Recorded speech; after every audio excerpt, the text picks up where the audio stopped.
Christian apologist William Lane Craig did a Q&A session with a local church where they asked him several questions that the church members have received from atheists, and I think he handled them brilliantly. So I'm going to give my thoughts on the back end, and feel free to join the discussion down below. Let's get into it. If God's not the author of evil, if he didn't create evil, and he's not evil, and evil does exist, I didn't know if you had some thoughts about the origin of that evil. Yes, I see the origin of evil in a disorder in the free will of creatures. God has created creatures with a free will, angels and humans, and these wills are properly oriented toward God as the supreme good. When creatures use their free will to direct them toward other goods rather than toward God as the ultimate good, this is a disorder in the creaturely will and is the origin of evil. So moral evil is a result of creaturely freedom and is a disorder in the creaturely will. Now, one might say in addition to that, that evil doesn't have any sort of positive ontological status. That is to say, evil isn't a thing that exists and needs to be created by God. It's a privation of something. It's a privation of right order in the creaturely will. And to illustrate, think in physics. Cold is a privation of heat. Cold doesn't have any positive ontological status. There isn't any thing called cold. Rather, it's an absence of heat. So cold is a privation of heat. Now, that doesn't mean, obviously, that cold is illusory. If you go outside on a winter's day, you can feel how real this privation is.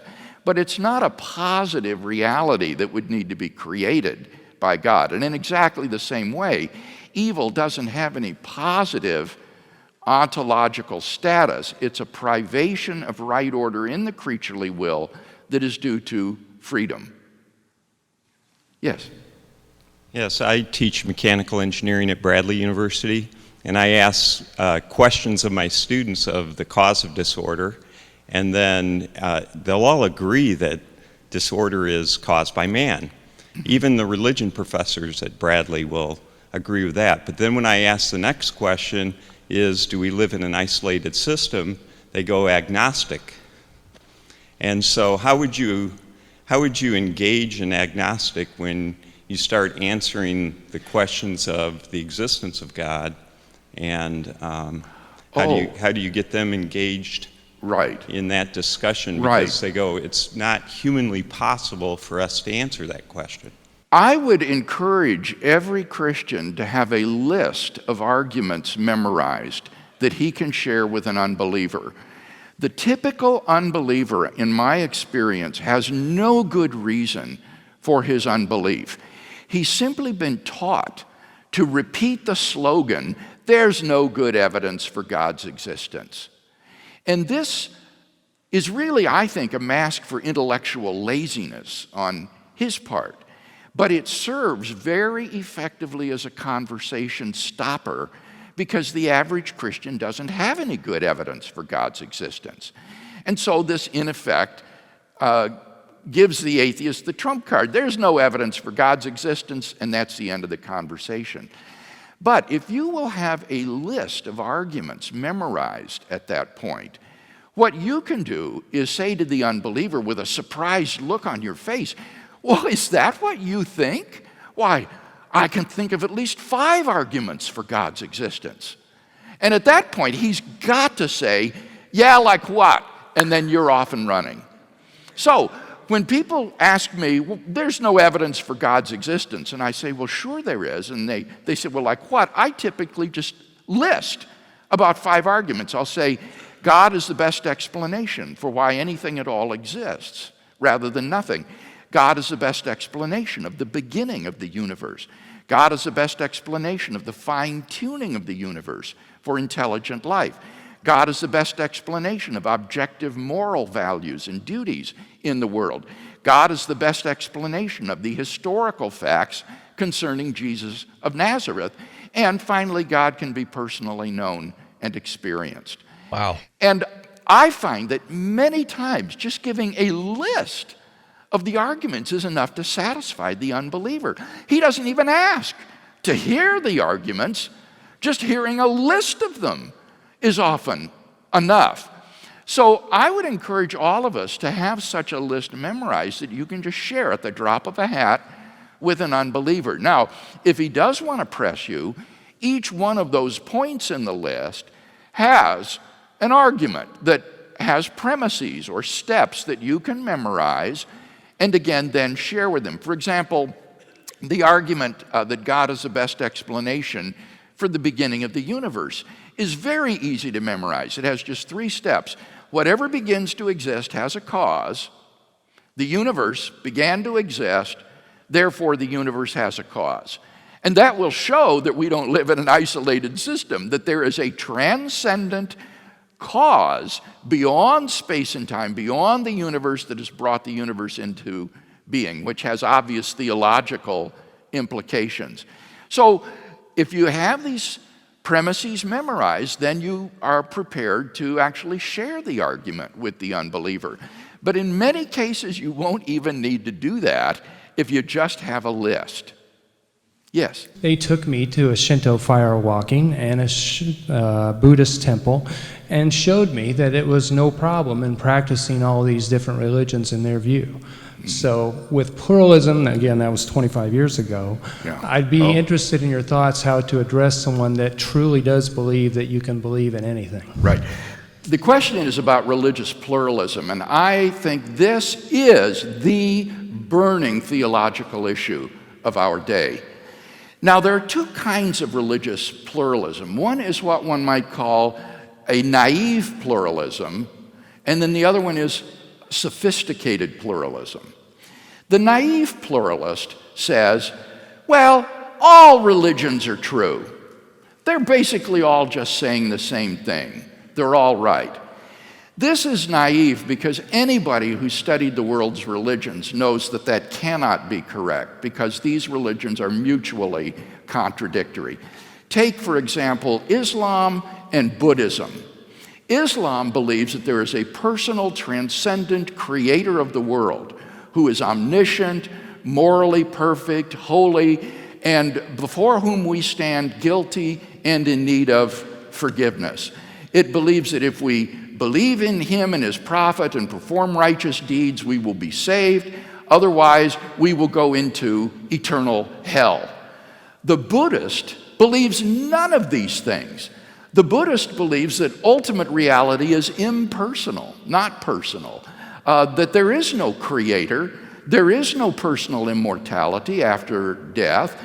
Indeed, there is no self that endures through time.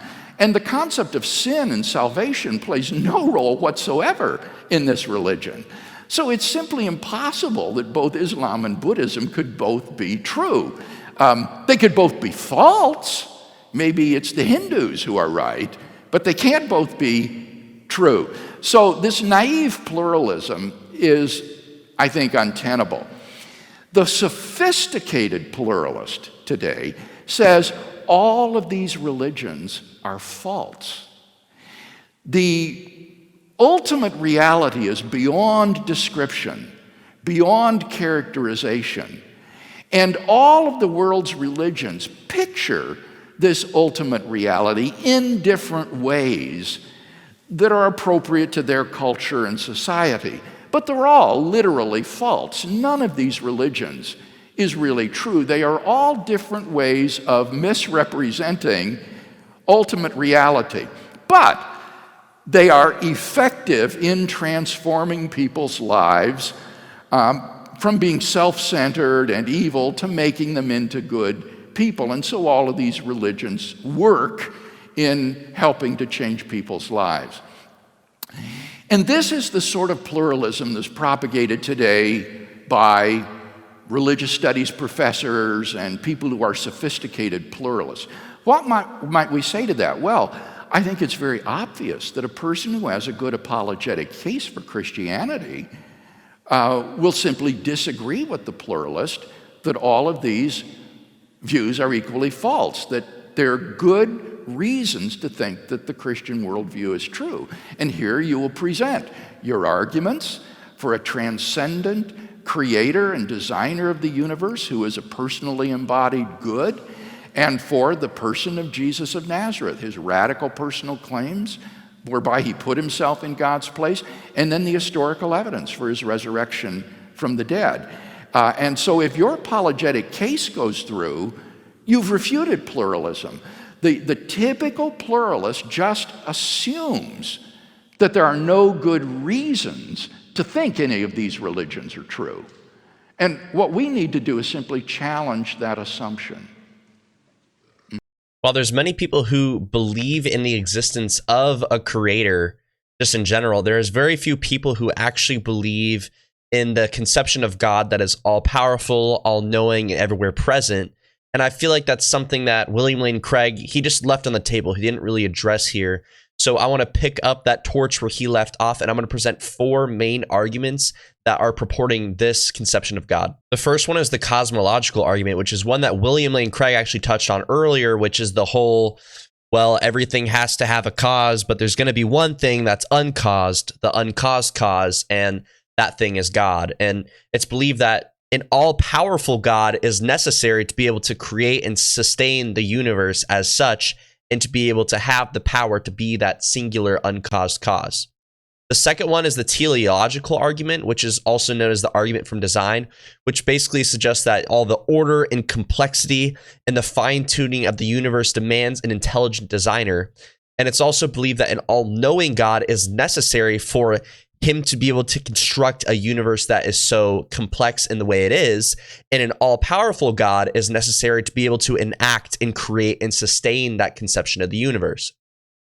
The third one is the moral argument, which is that there are objective moral values and laws in our universe that demand a moral lawgiver, and it's believed that that moral lawgiver is God, and that an all-knowing God is necessary to serve as the foundation for these moral values, while an all-powerful God is necessary to be able to sustain and to enforce these moral laws.